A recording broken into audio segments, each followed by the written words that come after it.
everyone to the online meeting of RBKC's Licensing Subcommittee. Thank you all for attending. I'm Councillor Sof McVeigh and I'll be chairing this meeting.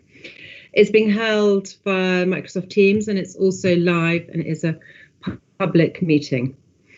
The case before us today is to grant a licence for Notting Hill Convenience Store, 18 Pembridge Road, London W11.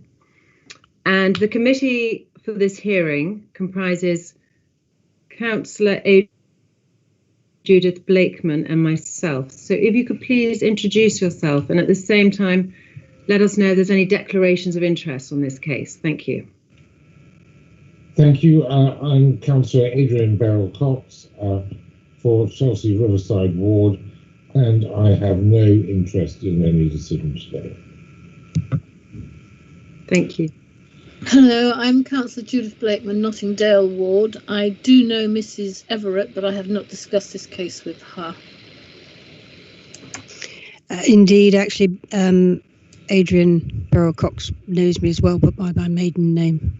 Oh, right, okay. Fantastic. Thank you all for clarifying that. And I have no declarations of interest, though I do live relatively close, but not that close. So I think that's okay. And just to say, because we are virtual, if I lose connection, I'd like to nominate Councillor Blakeman to be the substitute chair. So Adrian, could you second that and then we can approve that? Yes, that's seconded. Fantastic. So just to clarify, Councillor Blakeman will be the chair. And again, everyone should have received information about how to join back if they lose connection, and if any significant party loses it for any time, please let Anne Wright know and we can adjourn the meeting until everyone's back on board again. So I'll just go through the procedure. Ground rules are please keep everyone on mute, which I see everyone else is, and cameras off unless you wish to turn them on when you speak. That's totally up to you. And the chat function doesn't work, so please don't use that. Please raise your hands if you had anything to say. And Anne, who is monitoring it, will let me know. And so we're joined today by our committee officer, Anne Wright, who I think said hello to everyone already, and Gareth Ebenezer and Esme. So thank you for that. And our legal officer is Lindsay Lemazurier. Do you want to confirm, Lindsay, that you are with us? Present, Councillor. Fantastic. So I'll just go through the procedure, and when we go through it, if you could just confirm you're actually here, that would be great. So first of all, we have our licensing officer, Mr. Paul Phelan, who's going to be outlining the application. Can you confirm you're here, please? Good morning, Chair. Present. Fantastic. And then we'll ask the applicant's legal advisor, Mr. Panchal, to present his submission, and he'll have up to 10 minutes to do so. And he's joined by his client, Mr. Chalgin. Can you confirm you're both here, please? Yes, Chairman. Yes, ma'am. We are here. That's Mr. Panchal. Fantastic. And are you in the same room as Mr. Chalgin, or is he separate? Yes, ma'am. We are in the same room, and hence that is why I've got my mask on. During the meeting, and he's got his mask on, but he will be, if need be, he will come up and answer anything. Okay. Fantastic. I will be presenting most of the time. Okay, understood. Thank you. And then we'll ask the responsible authority, the police. So your PC Ian Davis to present. Are you present? Yes, I am. Thank you very much, Chair. Fantastic. And are you joined by anyone else you wish to let us know about?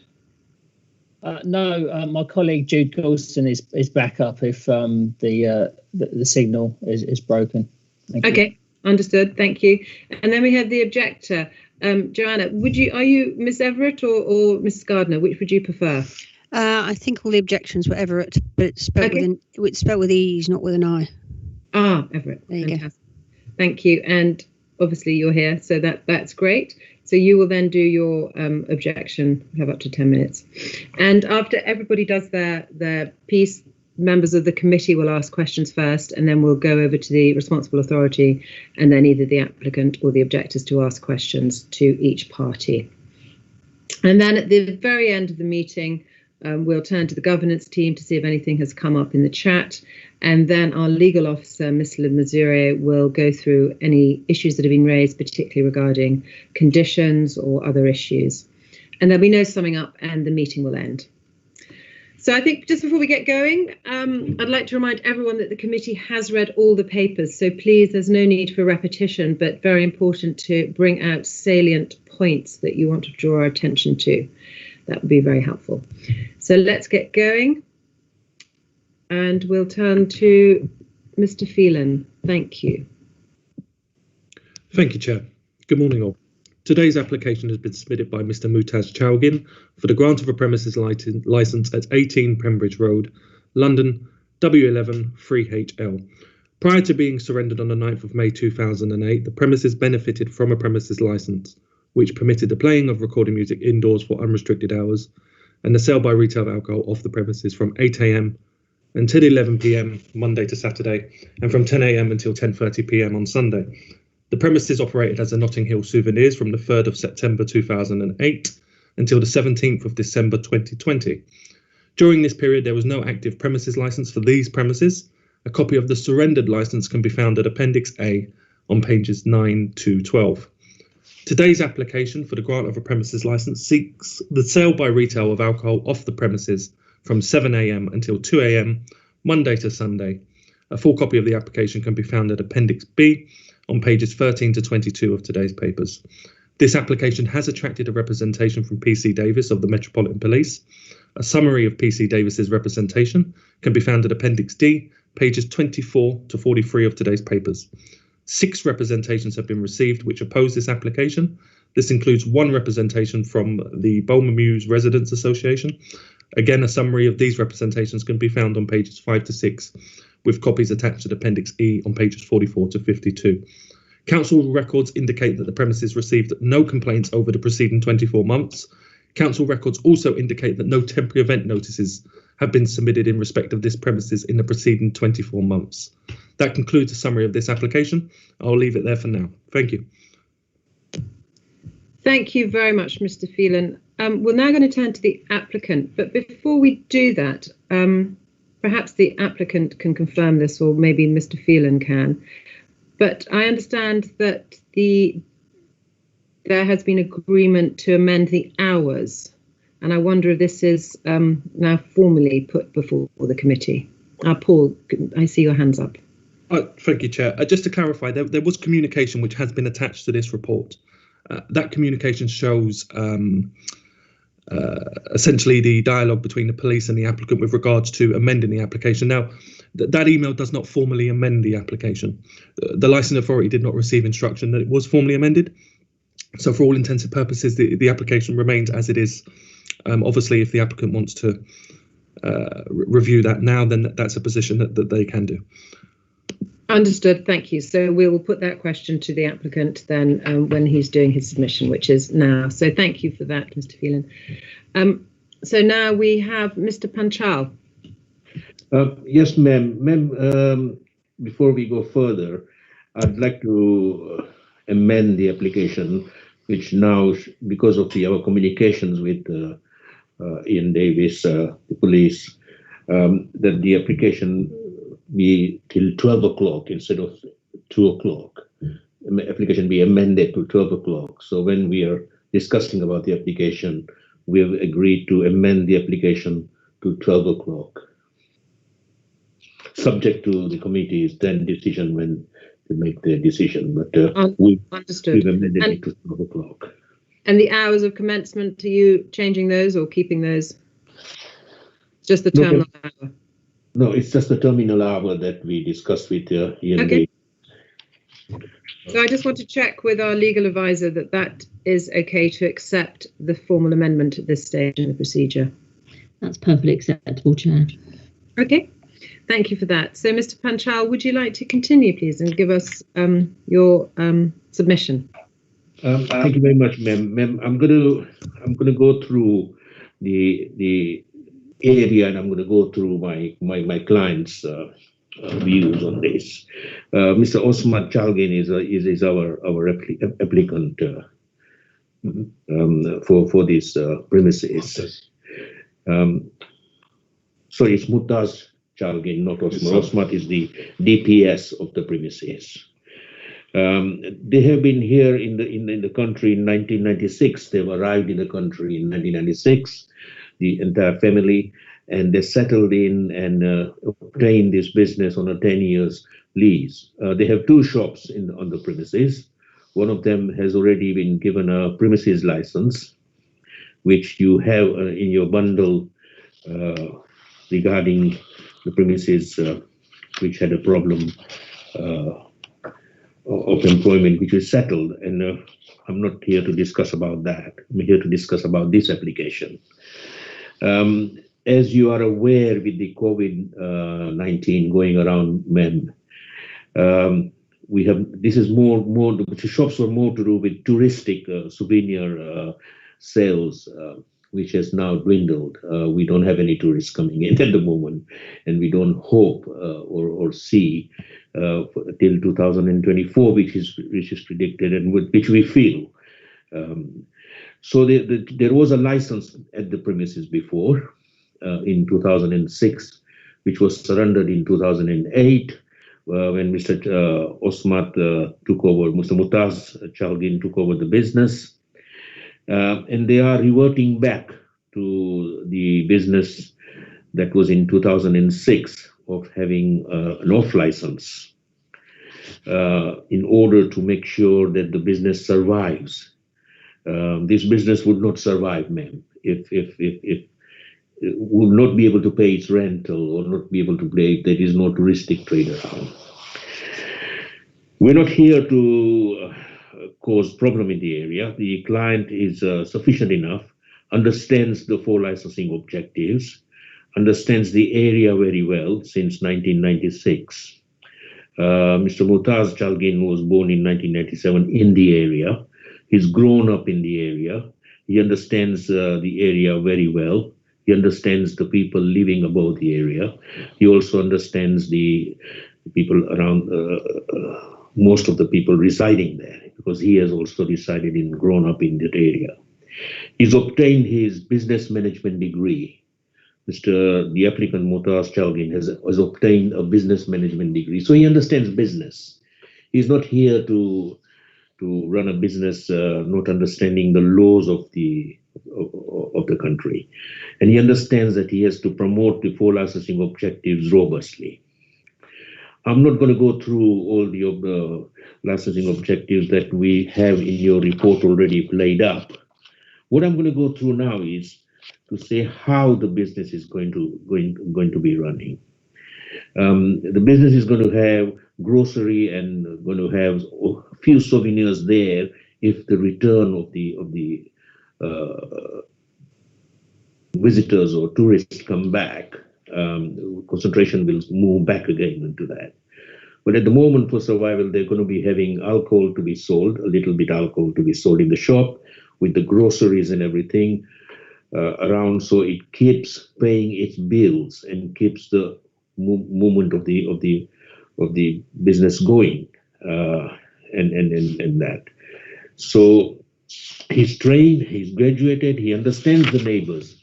Understanding the neighbors, understanding the people living around, he immediately sat down with us and said, yes, we are agreeing to remove the hours if there is a disturbance around the area.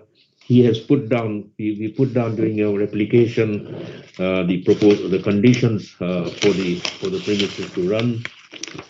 So, ma'am, you also have a draft conditions in front of you that we proposed and the amended by the legal officer's amendments. We are happy to agree to those amendments. We are happy to carry on with that. And looking at the objectors, the concerns of the objectors, we have considered those objections, considered the objectors and made sure that we're not going to be running the business till 2 o'clock. We'll be coming back to 12 o'clock. Our main concern with Ian Davis, if you go back to page 28 of your bundle,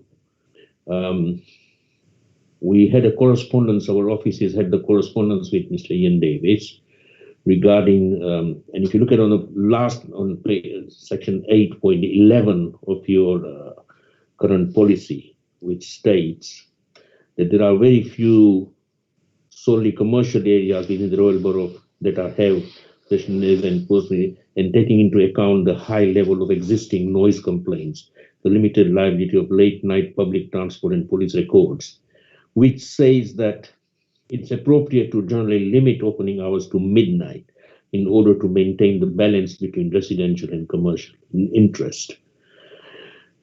Now, that is where we have a bit of a, not a dispute, but a bit of a going along with Mr. Davis in saying the position of the representations. So, ma'am, we're feeling that according to your RBKC current policy, we are happy to reduce our hours to midnight. We are also happy with the conditions laid out by the legal and the police.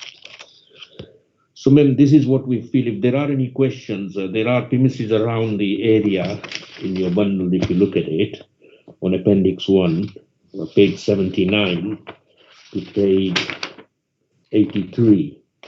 And we have looked into all the premises around the area, and majority of the businesses have their licenses up to midnight. Some have up to 11 o'clock, some have up to midnight. So we would like to bring our business also in line with that, in making sure that we are serving the community as well as making sure that we are in line with the policy of the council. So, ma'am, we feel that today our discussion rather more on the objectors and the police is more to stay worry about the hours of the business. It's not. I can see the objectors not refusing the application, but their concerns are regarding the hours. And ma'am, we're happy to remove our hours to 12 midnight if the committee wishes so. So, ma'am, that's what our thing. We are happy to answer any questions or feedback. Thank you very much, Mr. Panchal. That was very helpful. Interesting to hear about Mr. Chalgan's business background, which is interesting. Thank you. I'm going to hand over to fellow committee members first to ask any questions. I believe Councillor Blakeman, you wanted to ask a question? Yes, I've got two questions. Firstly, I wasn't quite sure what you were saying about the opening hours, Mr. Panchal. Are you saying that the applicant will confirm that the opening hours should be reduced to midnight as well? Sorry, the closing hours are midnight. The opening hours are at 7 o'clock in the morning. Yeah, but you know, you changed the licensing hours back to midnight, but you're also changing the opening hours back to midnight too. No, ma'am, we've only changed the closing hours to midnight. The opening hours remain the same at 7 o'clock. Yes. Yeah, no, I just wanted to confirm that you no longer wanted to stay open until 2 o'clock. I think he might be being confused about that. So, Mr. Panchal, we're only looking before us today the hours of selling alcohol. If you wish to stay open later to sell other items, I see Lindsay is coming in here. Let's bring our legal advisor in here. Thank you, Chair. I'm aware that you've reduced your off sales, so they're now 7 a.m. till midnight. But in your application, the shop opening hours were 7 a.m. till 2 a.m. the following morning. I think we're just seeking clarity. Are your shop opening hours also going to be in line with your licensing hours? So will your shop remain open until midnight, or are you still proposing it stays open till 2 a.m. the following morning? I think that's what we're seeking clarity on. Ma'am, the opening hours are also going to be mirrored to the licensable activity. Okay, so midnight. Yeah. Thank you. Thank you. Right, and my only other question relates to your DPS. Is Mr. Osmat Chalgan the same Osmat Chalgin, who's the DPS at number 8 Pembridge Road? And if so, does he have the capacity to act as DPS for both premises? Yes, ma'am. According to the guidance and according to the Licensing Act, a person can become a DPS if he's close by for as many premises as possible, as long as he has a day-to-day running of the premises. And Mr. Osmat will be, who's his father, will be the DPS in the meantime, while Mr. Mutaz Chalgin, who is already booked to get his personal license, as soon as his personal license is granted, which finishes the course, we will change the DPS to Mr. Mutaz Chalgin. Mr. Mutaz Chalgin will then become the DPS. Yes, well, obviously that has to go through the procedure, yeah. Yeah. But in the meantime, Mr. Osmat Chalgin has got the capacity to act as DPS in both premises. Yes, ma'am. He has the capacity of acting as DPS, and both the shops are not far away from each other. Thank you very much. And you have agreed that all the suggested amendments sent out by our legal advisor? Yes, ma'am. We've agreed to all the amendments. I've looked through and discussed it with the Mr. Mutaz Chalgin, and we agree to all those conditions to be laid out. Well, there are normal conditions that makes the premises robustly promoting all the 4 licensing objectives. And this is what my client is looking forward to. Okay, thank you. That's all my questions. Thank you, Chair. Thank you, Councillor Blakeman. Councillor Beryl-Cox, do you have any questions for the applicant? Yes, just one, which may already have been answered. How many members of staff will be on the premises at any given time? There will be 2 members of staff at the premises. That's what I've been advised by the client. Thank you. And what they would both be authorised persons, or one would be authorised person, or? Sorry, I didn't get that. Would they both be authorised persons, or would one be authorised person, or? Yes, ma'am. Right, thank you. No further questions from me, thank you. Thank you very much. I think both councillors has covered the questions I wanted to ask, particularly around the capacity for the DPS to cover both, bearing in mind there wasn't an issue in 2018 with the other premises, but I note that there's been nothing else since. And the selling of the alcohol, my question to you, Mr. Panchal, is the selling of the alcohol at 7 in the morning, irrespective of opening hours, but you still require to sell alcohol at 7 in the morning? Ma'am, people pass around in the morning in central London, around that area, and they might want to pick up a bottle of wine for their lunchtime procedures. When they pick up a newspaper and a bottle of wine and some crisps or something, that would then avoid them doing that. So hence, that is why their opening hours is 7 o'clock in the morning, and they would like to mirror that with the sale of alcohol. You're not looking at 7 o'clock in the morning for people rushing in to get 10 cans of Foster's or that beers, but we're looking into business people sometimes come up and pick up a bottle of wine. Okay, understood. Okay. Thank you. So I have no more questions. I'm now going to turn to the responsible authorities. Lindsay, is that an old hand that's up? It's not my hand. I think it's the objector's hand, Chair. And yours is still up on my screen, I think. But Joanna, we will come to you. We'll have your question in a moment. I've just got to turn to the police first, if I may. PC Ian Davis, do you have any questions for the applicant? No questions, Chair. Thank you very much. No questions. Joanna Gardner, would you like to ask any questions to the applicant? You will be doing your submission shortly. Yes, thank you. I had 2 questions. One, the applicant hasn't talked at all about the Sunday hours, and he referred earlier to the licences all around the area.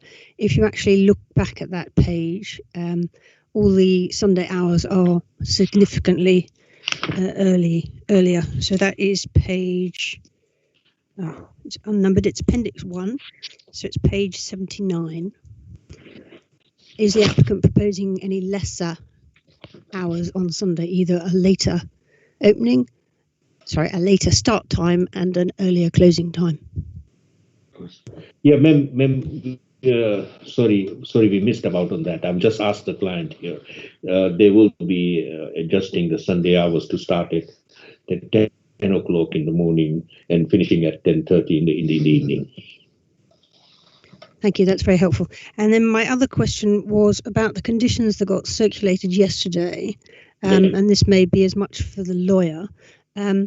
There's reference in there about CCTV, which is covering the premises.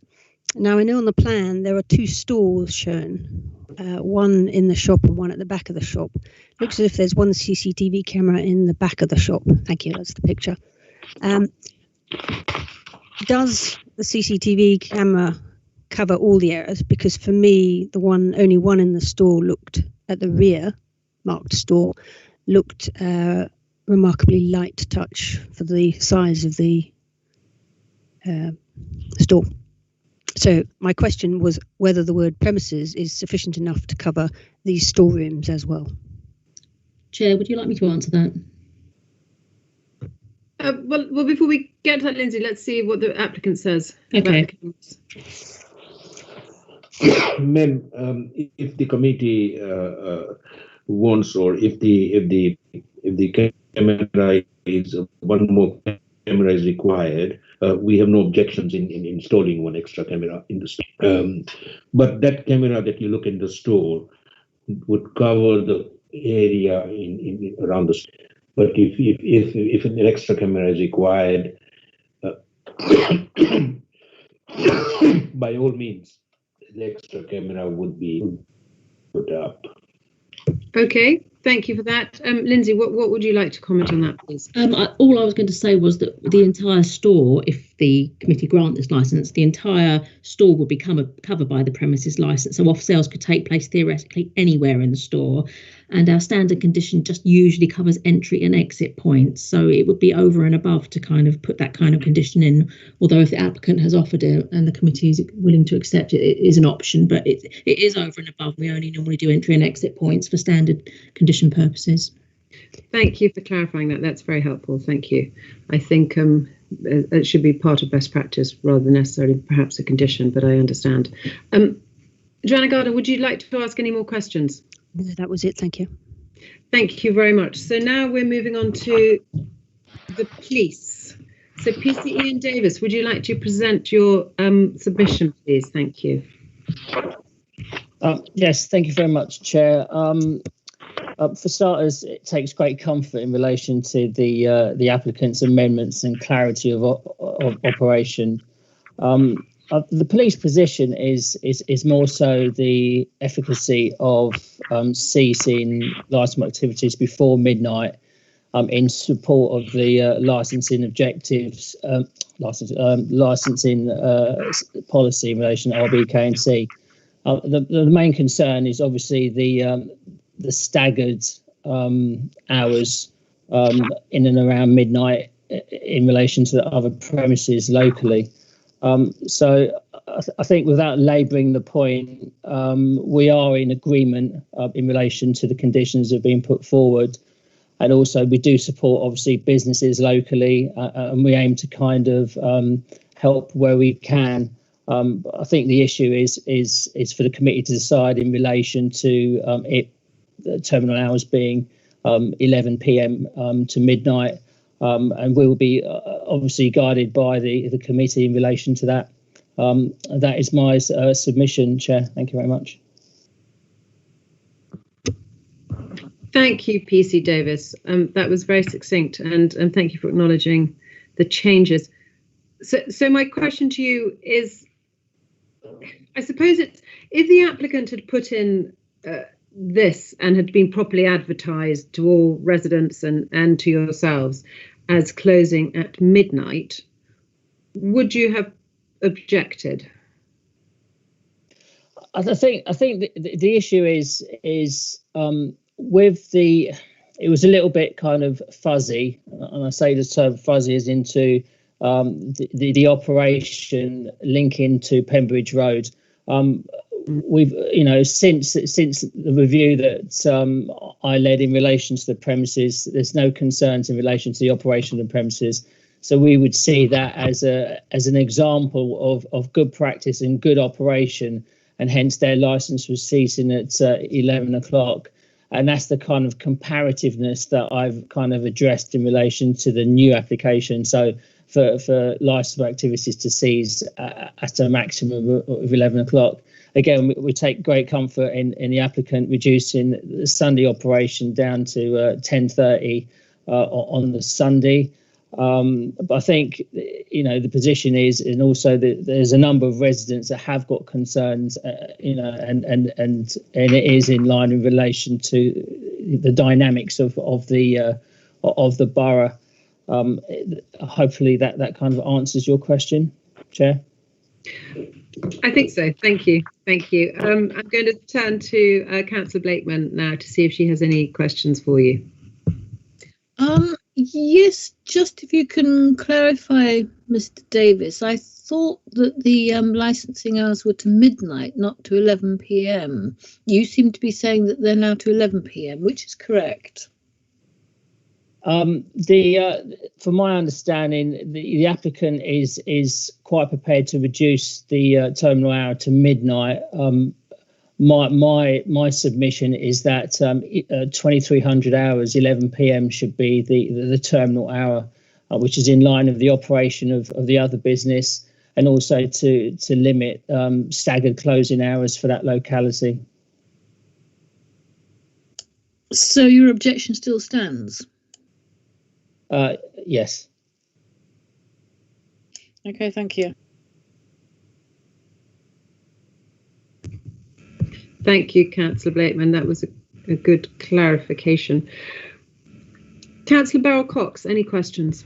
Just on a point of further clarification, if the opening hours were at 11 p.m, would you have any outstanding objection? No, terminal hours to cease at 11 p.m. We would withdraw our position. As I said, we aim to support the business, and I think that, without directing the committee, I think the issue is between whether it be 11 p.m. or midnight as the proportionate and appropriate steps to promoting the licensing objectives. Thank you very much. Thank you for that. Just a kind of a small technical point. I noticed in your submission on page 4, it said no consultation with the summary of your submission on page 4. Yes. No consultation with police had been sought or TENS submitted in support of this application.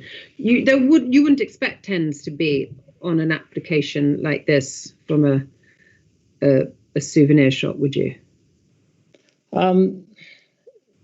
There's no reason why they can't submit TENS to support and evidence their operation. It's been the case on various premises and their business model. Obviously, with the COVID lockdown, the dynamics of crime and disorder and public nuisance has taken a different sort of line, and we wouldn't traditionally be assessing it the way we're looking at it now. And obviously, the license is in perpetuity. However, pre-app advice via obviously the council or some consultation with ourselves or tends to go a long way as into kind of mitigating any sort of risk, for want of a better word. So I understand. I think that's an important point which maybe we need to make clearer on our applications, because if someone is doing this by themselves rather than an expensive licensing barrister, there's nowhere that says tick this box to ensure that you've consulted with the police, and maybe that's something that we need to take away. Yeah, I mean, I think from experience, it's just kind of best practice and consideration for all parties, and it saves thrashing things out. Completely agree. Hearings. Chair. Completely agree, and we probably need to kind of make that clearer on our process, I think. So maybe we can take that away, licensing somehow. But thank you very much for that. I have no further questions. So applicant, do you have any questions, please, for PC Ian Davis? Ma'am, are we, sorry, I got a bit confused. Have the presentations been put up for the objectors like Ian Davis and others, and we are here to question them, or are we just waiting? Because we've just finished our presentation and we've just got all the questions. So so if you have a question to the police right now about their objection, if you have a question to them in particular, he's saying he would prefer 11 rather than midnight. If you have a question to him, now is your chance to ask him why would he prefer that, for example, or if you have no question, then that's fine. Yeah, ma'am, at this instance, we haven't got any questions for the police. All we can say is our client is going to be working along with the police. It is his duty to work along with all the responsible authorities, which is what we have advised him, and he's going to be doing that. And he wants to work along, as you're aware, he's just finished his business qualification, business management qualification, and part of that is to work along with the responsible authorities. And okay, understood. That's great. If you have, so no specific questions. No specific questions at the moment, okay. Because no, that's fine. That's fine. No questions. So we will move on to the objector, Joanna Gardner. Do you have any questions for PC Davis? No questions, thank you. No questions. Right. So now we're going to move on to the objectors, which is represented by Joanna Gardner, to do her submissions. Thank you. Thank you. And I'll just open by saying it's appreciated the move on the Sunday hours and move to midnight. But I will now elaborate on our concerns on top of those. Essentially, I represent Bulmer Mews. We're very convenient. We're very close. In fact, when I look out my office window, I can almost just see the premises. We're that close. Diagonally opposite is the entrance of Bulmer Mews. In terms of 7 a.m., it's much too early. And in terms of midnight, again, it's too late. So the reason I would like to talk about the 7 a.m. being too early is that essentially what we've got here is we've got creeping hours. So the Portobello store is the only one other than Marks and Spencer's which has a 7 a.m. license in this area. And the Portobello store, nobody objected because nobody saw it go in as an application. So consequently, what we've got here from the same applicant is we've got a creeping application. We've got a 7 a.m. on his first store until 11 o'clock, and here we have 7 a.m. till midnight, or initially it was till 2 a.m. and we welcome the move to midnight, but we still think midnight is too late. We very much support the police's objection that there should be from 8 a.m. At this and until 11 p.m. because that's what this premises had before. What we've had since this license was given up is this plethora of licenses around the area, whereby they're all creeping later and later. Now, I'd like to just clarify the difference between something like Marks and Spencer's, where you can go in and you can buy your meal and you buy your alcohol. So if you're doing your weekly shop, if you happen to be getting up at 7 a.m. to do that, well, good for you. But in terms of that's very different to nipping in to something like this convenience store where you'll buy, maybe a sandwich and beer. Where we stand here in at Bulmer Mews, I pick up tins in the morning when the builders come past and they have a drink, and they clearly have a problem that they're drinking at 8 a.m. or 7 a.m. But we really don't need another shop that does offer the ability. And don't tell me, please, that a licensed shop is going to refuse to sell 10 cans of beer at 7 a.m. because that's where you make your money, and that is your.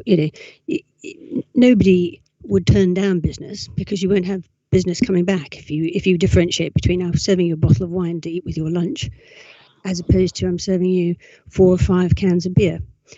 So I believe 7 a.m. is too early because of the nuisance to us for antisocial behaviour and public safety. As regards closing times, if you actually look along that stretch, it's very much 11 p.m. So you've got Tesco's 11 p.m, Marks and Spencer's 11 p.m, Pat in Bun, virtually next door to this store, is 11 p.m, Arancina is 11 p.m, Rosie and Brown, Brown and Rosie just down the road, these are only on-premises licences, but that's 9:30 p.m, My Sheesh is 11 p.m, Fish House is 11 p.m, Portobello's store is 11 p.m. I'm struggling to understand why this one shop on that side of the road in Pembridge Road should suddenly have midnight. As I say, it's creeping hours. And we feel that what will happen is that you will get increasing footfall coming into the area in order to shop for alcohol late at night. And really, that's actually critical time for us because it's when all the traffic dies down. You really see the difference from about 10:30, 11 o'clock at night. So to actually bring in a second shop that's going to open until midnight to allow for more sales of alcohol is just not welcome. It's further down the road nearer the residential aspect, so it's just on the corner diagonally opposite us. It's got Ladbroke Road, it's got the flats above Ladbroke Road, it's got flats above itself, and then separately you've got Kensington Park Road, which is predominantly residential. So you're actually really on the wrong end of Pembridge Road to be getting a later licence, because that will increase the footfall and the ASB and the nuisance to us. Because I'm sorry to say, people who tend to buy alcohol at that stage of night usually aren't sober, and they often will go and find somewhere like our Muse, unfortunately, where they'll go and drink, pee, leave their litter. I mean, in the morning, I've got hundreds of photographs of bottles and detritus that we pick up from people who've conveniently nipped into a shop and then gone somewhere local to consume it. So please, 8 a.m. to 11 p.m. and the lesser hours on Sunday. Thank you. Thank you. Thank you very much for that. I don't think I have any questions. I'm going to see if Councillor Blakeman has any questions. No, I don't. That was very clear. Thank you. Councillor Beryl Cox, any questions? Likewise, I thought it was very clear. So no questions. Oh, morning hours. Oh, no. Yeah, no, it's not right. Our business 7 o'clock. It's just vendors that come in. It's not for alcohol. Mr. Panchal, we can hear you. Yeah, Not on mute. sorry about that. Okay, don't worry. Just about to ask you, do you have any questions for Joanna Gardner, who's the objector, about what she has just said? Yeah. Yes, ma'am. The applicant, Mr. Omar, would like to ask a question. Go ahead. Yeah. Good morning, everyone. Yeah, I mean, I don't see really the issue between 7 and 8 a.m. As she said, M&S is open at 7. So what's the difference between us and M&S? Essentially, they are a store that 3/4 of what they sell, if not more, is food, and the alcohol is secondary to it. In addition, you're going there usually not to buy alcohol. You will go there to buy your food, and your alcohol will be secondary. From my experience of convenience shops, it's quite the reverse. It's actually that people can. They tend to go in to buy alcohol, and maybe they get a packet of crisps on top of that. You do have your Portobello store, which is just next to the bus stop, and therefore if anybody needs their 7 a.m. alcohol, they can just get it from there. I don't see why you need a second 7 a.m. Premises on the same road nearer the residential side, because actually all you're doing is you're encouraging footfall to come for the drinks. I mean, Mark's, can I just say, Tesco's license is 8 a.m. They open at 6 a.m. They don't sell alcohol for the first 2 hours. Okay, I understand what you're saying, but having experience at our first store, we don't really do that much alcohol sale in the morning.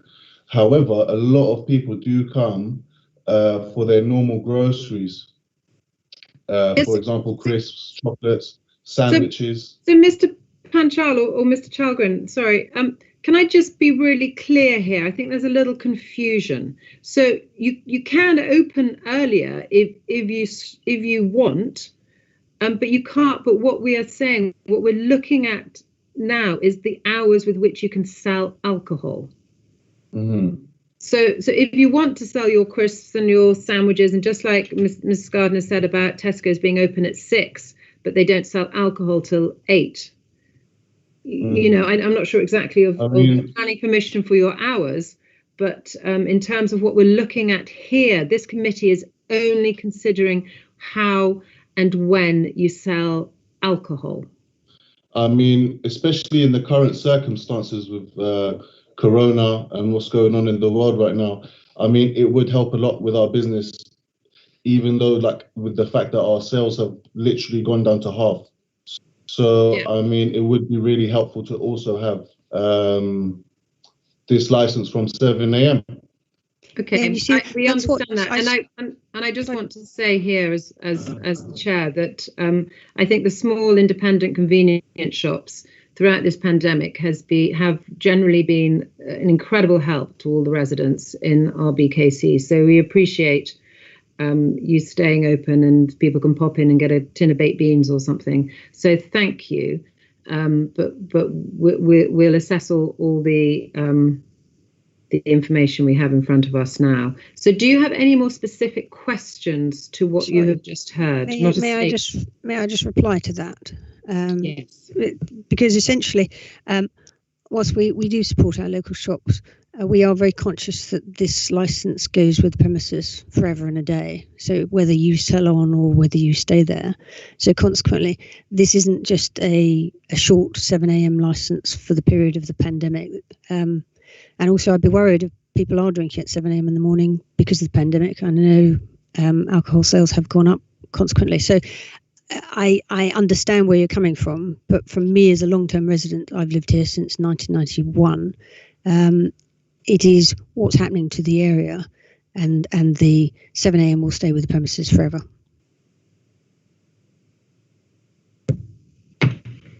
Thank you.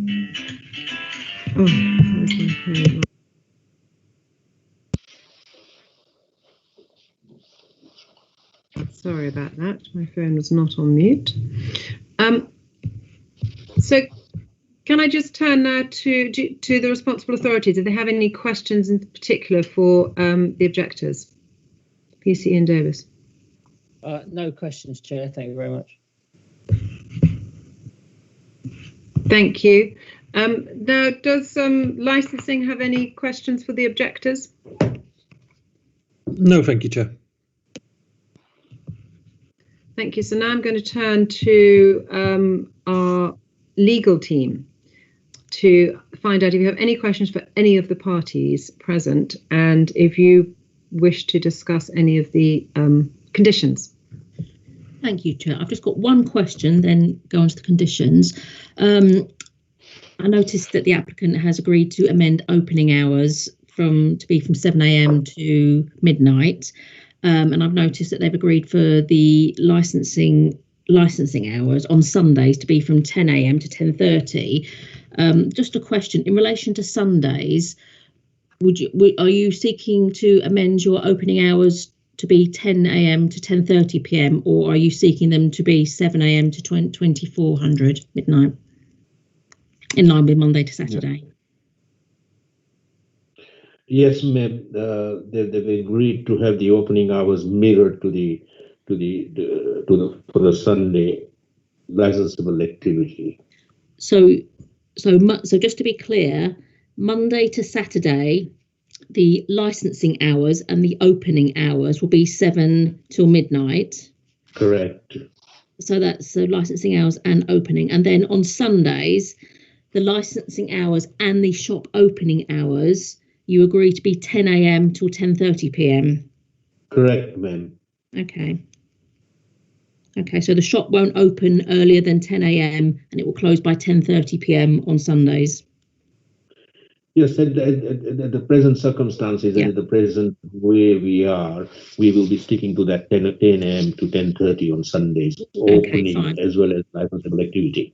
Thank you. Can I just check that your client is happy with that, because he seemed to not be happy with any reductions earlier on. So this will be part of your license, which is quite hard to change. Yeah, I mean, Sorry, ma'am, that's my client speaking now. Yeah. I think on Sunday that's fine. That's fine with me. Okay. So the client is agreeable on the Sunday hours that I've just mentioned. Okay, so just to be double clear, Sunday opening hours and licensing hours, 10 a.m. in the morning till 10:30 p.m. at night. Yes. Yes, ma'am. Okay. Thank you. Right, could I ask Anne to put the draft conditions on the screen, please? Thank you very much. Right, the draft conditions have already been circulated to all the parties, and obviously the committee will make a decision in the private session afterwards, so they're not bound by any of these conditions. They're just distributed earlier to make life easier for everybody.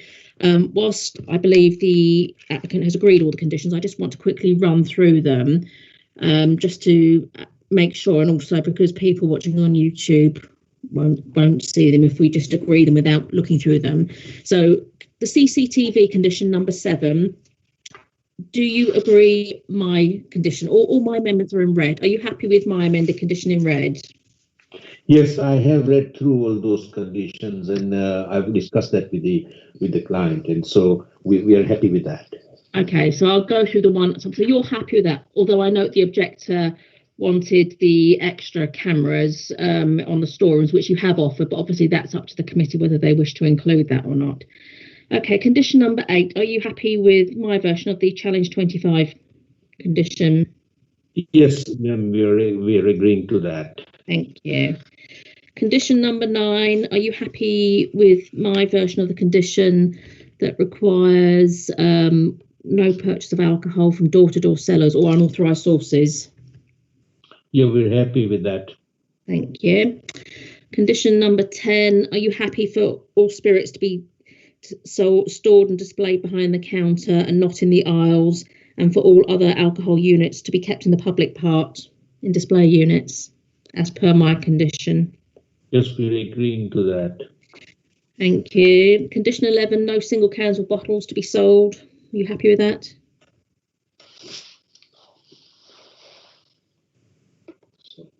Yes, ma'am.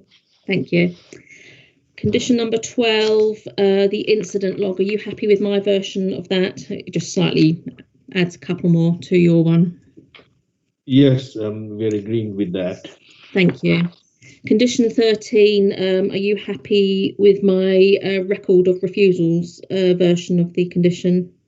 Yes, ma'am. Thank you. Condition 14, are you happy with my version of the notices condition?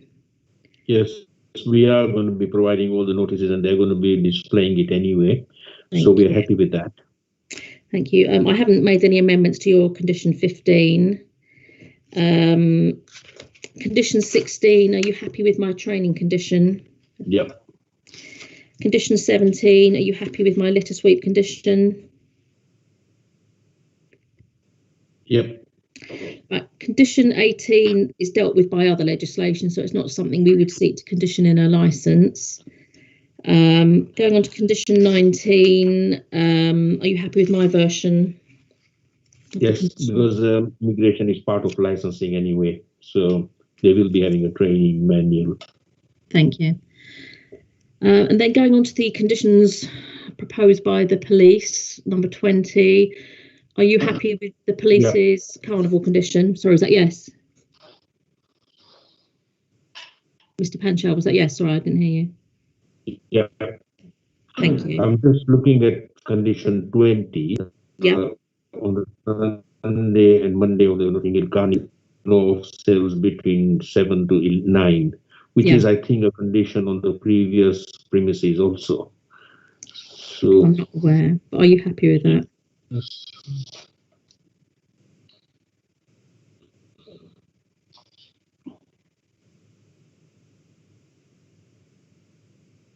Sorry, are you taking instructions or are you happy with that? Yeah, number 21 that I'm just looking at. Oh, right, okay, fine. So you're happy with 20? Okay, 21. Are you happy with my version of keeping the front external folding doors closed after 9 p.m, except for access and egress? Yeah, that's for the during folding doors directed for single. Yeah, that's fine. Okay, fine. 22, it's already been dealt with in the previous condition. 23, I think there's a typo on the second line. It should be maintained for use, not used. But are you happy with that condition about a DPS telephone number? 24, are you happy to hold residents' meetings twice a year? We're happy to. All my worry would be who would be conducting those meetings. Just to clarify, who would be conducting? Your client will be orchestrating and conducting the meetings. This is the standard condition we put on quite a lot of licences now, so that the premises licence holder liaises with the residents and board councillors to make sure everything is going smoothly. Is there a retail association or retail thing? Because my client will then have to have this meeting twice a year, organize the meeting twice a year, isn't it? Does that condition? Well, we're suggesting twice a year. Obviously, you can say what you think. I'm not aware of a retail association. I mean, basically, my understanding is, and perhaps Paul Phelan might be able to step in here, the purpose of this meeting is just to have some kind of dialogue with residents. So if there's any issues that are cropping up, then it can be discussed with the residents and hopefully resolved. Paul, have you got anything to add to that? No, that's precisely it. It's there as to try and sort of catch any issues that are arising early and hopefully deal with them. It's exactly as you said there, Lindsay. Can I just jump in here? Because I understand why this condition is really important for restaurants, bars, nightclubs and places like this. I'm not sure how proportionate it is for a small convenient shop. I don't know, maybe seeing we have a resident on the line, how they feel. I think it's really, really important, best business practice, for there to be good communications between premises and residents. But to make this a condition, it will be very difficult because a small premises, an off-licensed premises, to have a meeting with all the residents twice a year is a huge task, but we're happy to discuss anything that the residents would like to discuss with the client. If they were to ring him up or discuss with him, and he would go forward with it. But so let's ask, seeing we have Mrs. Gardner on the line, what's your thoughts on this? No, I'd be happy to let it stand down. I mean, we have this clause with the pub, and I think that's very important. Whereas with a small shop, I would like to think that we would go in and make our comments. I think you do have the ledger there under a previous condition that if there were any complaints made, it would have to be recorded then. So I would hope that if we specifically had an issue, then we would go in and talk to the proprietor. So I'd be content for this clause, this condition should be dropped. Thank you. Or amended. And you've very much the DPS condition as well, haven't you? DPS telephone number condition. Yeah. So that helps. I always think it's quite helpful to have a telephone number to ring.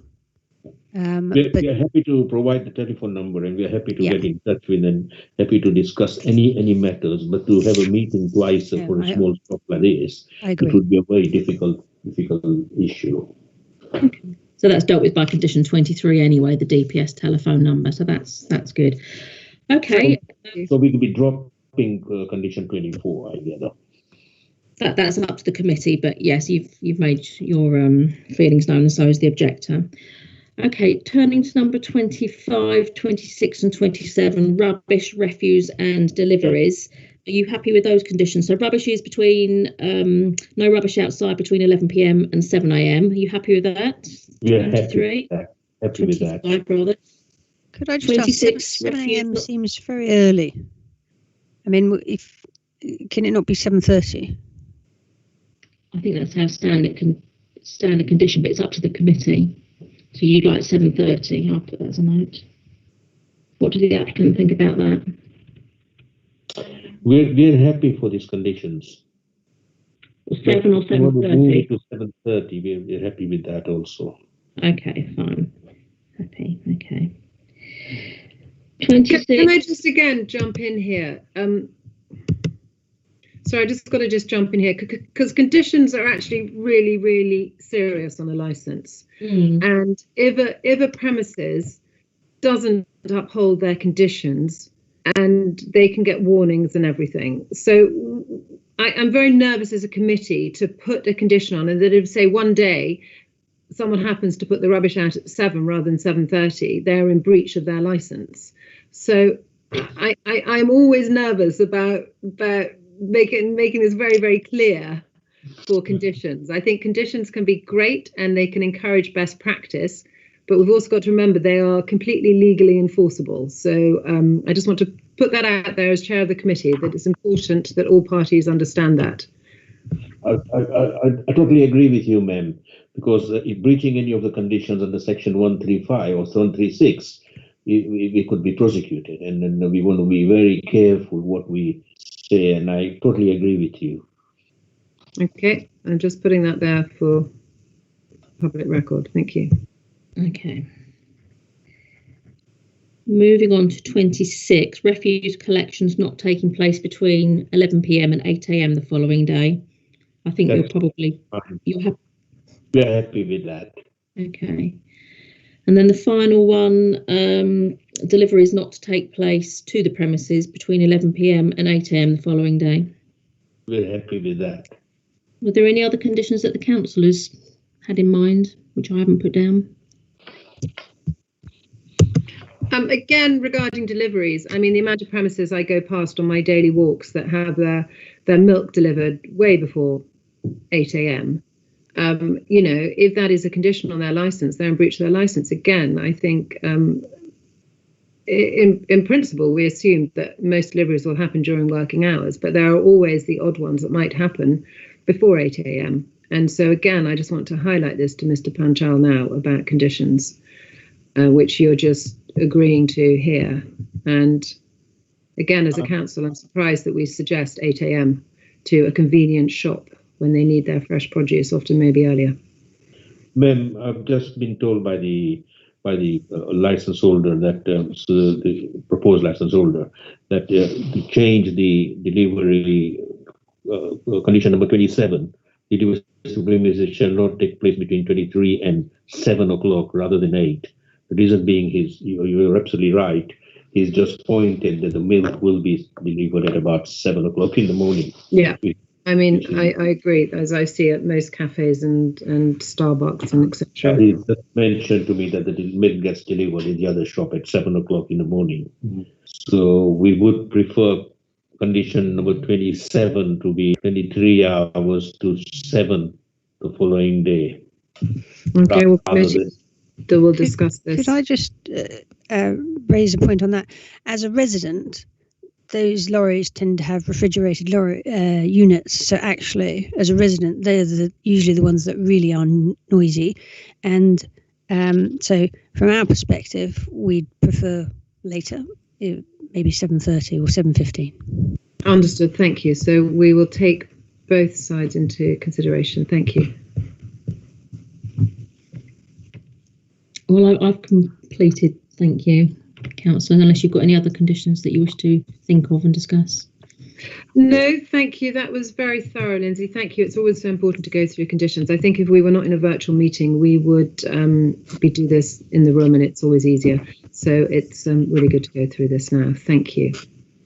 So you have no other questions, Lindsay, for any of the parties today? No other questions from me, thank you. No. And our governance officers who have moved the screen around so well, thank you. Have you got has anything come up during the course of the meeting that you need to bring to our attention before we close? Nothing from us, Chair, but it's actually Laura McGann that's been doing the screen today, so well done to her. Thank you, Laura. It's very efficient. It really helps having the papers on the screen. Thank you. And anything from our licensing team, Mr. Phelan? Nothing from me, Chair. Thank you.